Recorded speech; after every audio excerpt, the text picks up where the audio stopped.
58% महंगाई भत्ता के साथ भुगतान में फंसा है पेच। नए साल में ही भुगतान होने की संभावना और बीमार शिक्षकों को दी जाएगी सहायता राशि, इसकी भी कार्य योजना शुरू। दोस्तों नमस्कार, मैं हूं आपका दोस्त एसके चौधरी। आखिर बिहार के विशिष्ट शिक्षक हो या फिर विद्यालय अध्यापक हो, प्रतिदिन उनकी निगाहें उसी तरफ लगी रहती है कि मेरा आखिर बढ़ा हुआ यानी 58% महंगाई भत्ता के साथ वेतन का भुगतान कब होगा। साथ ही साथ बढ़ा हुआ जो आवास भत्ता है उसके साथ भुगतान आखिर कब होगा। लेकिन वर्तमान में विभिन्न जिलों से प्राप्त खबर के अनुसार जो संभावनाएं दिख रही है कि इसमें थोड़ा सा पेच फंसा हुआ है और साथ ही साथ नए साल में ही बढ़ा हुआ यानी 58% महंगाई भत्ता और बढ़ा हुआ एचआरए के साथ भुगतान होने की संभावना है। साथ ही साथ नए साल में बीमार शिक्षकों को सहायता राशि देने की भी प्रक्रिया प्रारंभ हो गई है। आइए दोस्तों, आज के इस वीडियो में हम इस पर विस्तार पूर्वक चर्चा करते हैं। लेकिन इससे पहले आपसे मैं गुजारिश करना चाहूँगा, आप मेरे इस चैनल को सब्सक्राइब नहीं किए होंगे तो कृपया अभी सब्सक्राइब कर लेंगे। और दोस्तों मेरे वीडियो को लाइक कर अगर आपके सामने हाइप पॉइंट देने की बारी आती है स्क्रीन पर तो आप मुझे हाइप पॉइंट देना बिल्कुल नहीं भूलेंगे। यह हाइप पॉइंट देने से आपको एक भी रुपये खर्च नहीं होंगे, परंतु यूट्यूब की नज़रों में हमारा क्रेडिट जरूर बन जाएगा। आइए चर्चा करते हैं 58% महंगाई भत्ता के बारे में। दोस्तों इसमें कुछ पेच फंसा हुआ नजर आ रहा है और यह इसलिए कि यह मामला जिला स्तर का निदान करने लायक नहीं है। यह मामला स्टेट से जुड़ा हुआ है। दरअसल पहले तो यह संभावना ही नहीं प्रतीत हो रही थी कि खासतौर पर विशिष्ट शिक्षक और विद्यालय अध्यापकों को 50% से ज़्यादा बढ़ा हुआ महंगाई भत्ता के साथ भुगतान होगा। परंतु 14 नवंबर 2025 को शिक्षा विभाग की ओर से प्राथमिक शिक्षा निदेशालय की ओर से विशेष प्रशाखा पदाधिकारी को पत्र लिखकर स्पष्ट कर दिया गया कि भले ही इन्हें ये राजकर्मी है, इन्हें राजकर्मी का बेसिक नहीं मिल पा रहा, परंतु जो भी महंगाई भत्ता या फिर अन्य भत्ते हैं वह राजकर्मी के भांति ही दे होंगे। इसलिए विद्यालय अध्यापकों एवं विशेष शिक्षकों को बढ़ा हुआ महंगाई भत्ता के साथ वेतन भुगतान हेतु एचआरएमएस को अपडेट किया जाए। यानी दोस्तों यहाँ पर सोचने वाली बात है कि यह मामला आखिर है क्या। तो यह मामला दो मुद्दों पर जुड़ा हुआ है। सबसे पहले विशेष प्रशाखा पदाधिकारी एचआरएमएस को लिखा गया था। अब यहाँ पर उनका क्या दायित्व बनता है तो मैं बता देता हूँ दोस्तों कि अभी तक एचआरएमएस स्टेट से जो फीडिंग किया गया है उसके अनुसार जितने भी राजकर्मी है उनके लेवल के अनुसार ही यह महंगाई भत्ता फीडिंग है। यानी कहने का अर्थ है कि 5200 से 20,200 का वेतनमान वाले जितने भी हैं उनके लिए यह महंगाई भत्ता फीडिंग है और दूसरा 9300 से 34,800 का जो बेसिक पे है उनके लिए यह फीडिंग किया गया है। यानी हर हाल में 55%, 58% या आने वाले दिनों में और बढ़ेंगे तो वो सब उन पर फीड होता है।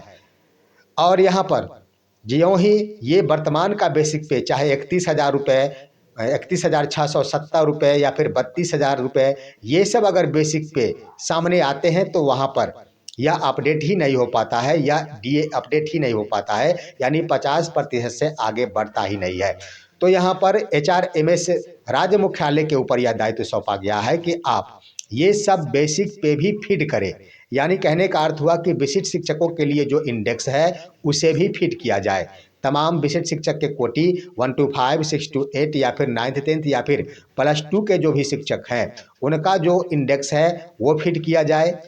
उसके बाद विद्यालय अध्यापकों के लिए जो इंडेक्स बनाए गए हैं वो फीडिंग किया जाए। जो ही वहाँ से फीड होगा तो फीड होते ही उस पर ये डीए अपडेट किया जा सकता है। तो फीडिंग का कार्य करना दायित्व सौंपा गया है राज्य मुख्यालय एचआरएमएस के ऊपर।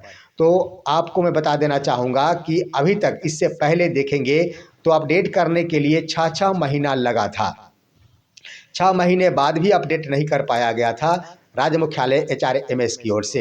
लेकिन इस बार सजगता दिखाई जा रही है, सरकार भी गंभीर है। सरकार यह नहीं चाहती और खासतौर पर शिक्षा विभाग के पदाधिकारी और एसएस डॉक्टर बी राजेंद्र के द्वारा हर हाल में वेतन भुगतान से संबंधित मामलों का निपटारा जनवरी से पहले कर देने का लक्ष्य निर्धारित किया गया है। तो ऐसे में ये संभावना दिख रही है और प्रक्रिया जारी भी है। जो खबर मिल रही है कि राज्य मुख्यालय के स्तर से एचआरएमएस पोर्टल पर कवायद शुरू है, यानी विशिष्ट शिक्षक एवं विद्यालय अध्यापकों का जो बेसिक पे है उसका फीडिंग, और वो जब फीडिंग हो जाएंगे तब जिलों के स्तर से इसे अपडेट किया जाएगा, यानी उन्हें कौन सा या डीए मिलना है वो अपडेट हो जाएगा। अपडेट होते ही दोस्तों मैं बता देना चाहूँगा कि साधारण तरीकों से या बिल जनरेट करते हुए भुगतान की प्रक्रिया भी प्रारंभ कर दी जाएगी। तो इसके आधार पर कई जिलों जैसे गोपालगंज जिले के और स्तर से भी यह बयान दिया गया है कि एरियर का भुगतान कर देने के बाद ही बढ़ा हुआ वेतन का भुगतान होगा।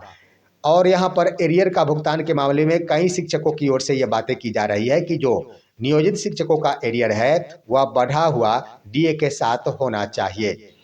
यहाँ पर दोस्तों थोड़ा सा पेच है, जब तक वहाँ राज्य मुख्यालय से यह अपडेट नहीं किया जाता है इंडेक्स को, तब तक बढ़ा हुआ डीए या फिर एचआरए के साथ भुगतान होना असंभव है। लेकिन अभी जो एरियर का भुगतान होगा वो सीधे सीधे ही शिक्षकों के खाते में चले जाएंगे, और इसके बाद जब अपडेट हो जाएगा उसके बाद फिर से भुगतान किया जाएगा, और उस भुगतान के क्रम में उनके वेतन की कटौती की जा सकेगी। दोस्तों यहाँ पर एचआरएमएस पर भी यानी एनपीएस कटौती अभी नहीं हो सकेगा। उस समय जो पैसे बचेंगे वो एनपीएस के रूप में काटे जा सकते हैं, उस समय कटौती की जा सकती है।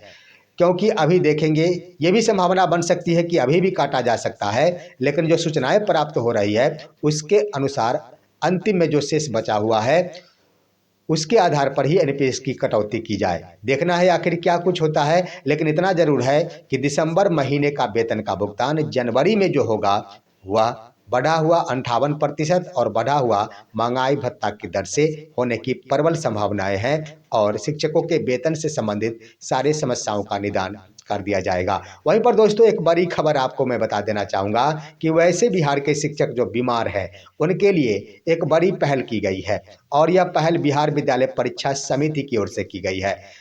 जो बीमार शिक्षक है उन्हें राहत देनी सहायता राशि प्रदान की जा सकेगी, जिससे उनका इलाज हो सके और उनके परिजनों का भी इलाज हो सके, ये व्यवस्था की जा रही है। दरअसल बिहार विद्यालय परीक्षा समिति के अंदर एक शिक्षक कल्याण कोष का गठन किया गया है, और उसी शिक्षक कल्याण कोष में जो भी राशियां हैं उन राशियों की निकासी करते हुए शिक्षकों के बीच वितरण करने का निर्णय लिया गया है, जो जनवरी 2026 से प्रारंभ होगा। अब आपको लगता होगा कि ये पैसे कहाँ से आते हैं और किसे मिलेंगे, तो जो सूचनाएं प्राप्त हो रही है उसके अनुसार किन शिक्षक को यह राशि प्रदान किया जाए, इसमें बड़ी भूमिका शिक्षक संगठन शिक्षक संघ की होती है।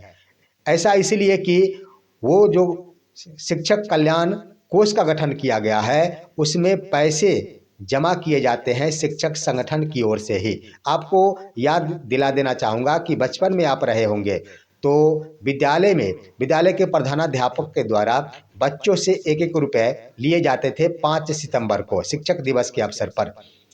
अब तो खैर ये पैसे लिए ही नहीं जाते हैं, और संघ की ओर से या शिक्षक अपने पॉकेट से, प्रधानाध्यापक अपने पॉकेट से जमा कर देते हैं। तो अभी भी यह पैसा जमा हो रहा है शिक्षक कल्याण कोष में, और ये एक भारी भरकम राशि हो गई है, और उसकी निकासी के बाद पूरे राज्य भर के वैसे आवश्यकता वाले शिक्षक जो बीमार है, गंभीर बीमारी से ग्रसित है, उनके परिजन, उनके परिवार के सदस्य अगर ग्रसित हैं तो उन्हें यह राशि दी जा सकेगी ताकि उनका समुचित इलाज हो सके। अब है कि ये सूचना कहाँ से प्राप्त हो सकेगी कि आखिर किन शिक्षकों को मिलना है, तो इसमें भूमिका निभाई गई है और भूमिका अदा करने की जिम्मेदारी दी गई है शिक्षक संघ के ऊपर। शिक्षक संघ जिन आवेदन को आखिर अनुशंसा करेगी, पास करेगी, शिक्षक संघ की ओर से जिन आवेदनों को बिहार विद्यालय परीक्षा समिति के समक्ष प्रस्तुत किया जा सकेगा, वही आवेदन पर विचार होने के उपरांत भुगतान की प्रक्रिया प्रारंभ होगी। इसके लिए यह निर्णय लिया गया है कि प्रखंड शिक्षा पदाधिकारी की ओर से भी अनुशंसा होनी चाहिए। तो दोस्तों इसमें एक बार सवाल खड़ा हो रहा है कि बिहार में शिक्षक संघों की संख्या अगर देख लिया जाए तो सैकड़ों की संख्या में है, तो आखिर शिक्षक किस संघ से मुलाकात कर इसका फायदा ले सकेंगे। तो मेरा मानना है कि नए नए जितने भी संघ या फिर संगठन है वो शिक्षक कल्याण कोष से जुड़े हुए नहीं है। पुराने जितने भी शिक्षक संगठन है या फिर संघ है, जैसे प्राथमिक शिक्षक संघ हो या फिर माध्यमिक शिक्षक संघ हो, इसमें प्राथमिक शिक्षक संघ में भी कई गोप गुट है, अन्य गुट भी है, माध्यमिक शिक्षक संघ में भी है। तो तमाम गुट वो शिक्षक कल्याण कोष से जुड़े हुए हैं और उनके स्तर से जो भी आवेदन क्रिएट किया जा सकेगा, उनके स्तर से शिक्षक के द्वारा जो फॉर्म भरा जा सकेगा, वो फॉर्म लेकर प्राथमिक शिक्षक संघ हो या फिर कोई और संघ, वो जमा करेंगे बिहार विद्यालय परीक्षा समिति के समक्ष। लेकिन उससे पहले फॉर्म लेना होगा संगठन से ही। तो संघ से फॉर्म लेने के उपरांत या तो शिक्षक अपने खुद ही जाकर प्रखंड शिक्षा पदाधिकारी से अनुशंसा करवाएंगे, फिर अपने संगठन के पास उसे जमा कर देंगे और संगठन के ऊपर दायित्व होगा कि वो बिहार विद्यालय परीक्षा समिति के पास जमा कर देंगे और उसके बाद यह सहायता राशि निर्गत कर दी जाएगी। तो इस तरह से यह प्रक्रिया है और इससे संबंधित दिशा निर्देश अभी नहीं, जनवरी 2025 में ही दे दी गई थी कि इससे राशियों की निकासी की जाए और आवश्यकता वाले शिक्षकों के बीच इसे वितरित किया जाए। परंतु 1 वर्ष बीत गए, इस पर कार्य प्रारंभ नहीं हुआ। अब 1 साल बीत जाने के बाद एक बार फिर से जनवरी 2026 में यह प्रक्रिया प्रारंभ होने जा रही है और जनवरी 2026 में पैसों की निकासी होगी और गंभीर बीमारी से ग्रसित शिक्षक या फिर उनके परिजन हैं तो उन्हें यह बड़ी राहत प्रदान की जा सकेगी। तो वैसे शिक्षक जिन्हें आवश्यकता है उनके लिए यह आवश्यक होगा कि जिन जिन संगठन से वो जुड़े हुए हैं वो अपने संगठन से संपर्क स्थापित करें। साथ ही साथ ये भी बात है कि प्राथमिक शिक्षक संघ भी है, अगर जो संगठन से जुड़े हुए हैं शिक्षक और वो शिक्षक कल्याण कोष से संबंध नहीं है तो अच्छे रास्ते पर ले जाएंगे और सही निराकरण कराएंगे। प्राथमिक शिक्षक संघ से वो बातचीत करेंगे और उसके बाद शिक्षकों को यह सहायता राशि मिल सकेगी। तो यह है प्रक्रिया, बड़ी राहत मिलने की संभावना दिख रही है। तो इस तरह से वर्ष 2026 शिक्षकों के हितैषी साबित होने जा रहा है। फिलहाल आज की खबर यहीं तक। आप सभी हमारे इस वीडियो को लाइक कीजिए, अन्य दोस्तों के पास शेयर कीजिए और अब दीजिए अपने दोस्त को इजाज़त। हम फिर मिलेंगे आपसे अगले वीडियो में, तब तक के लिए कहते हैं नमस्कार।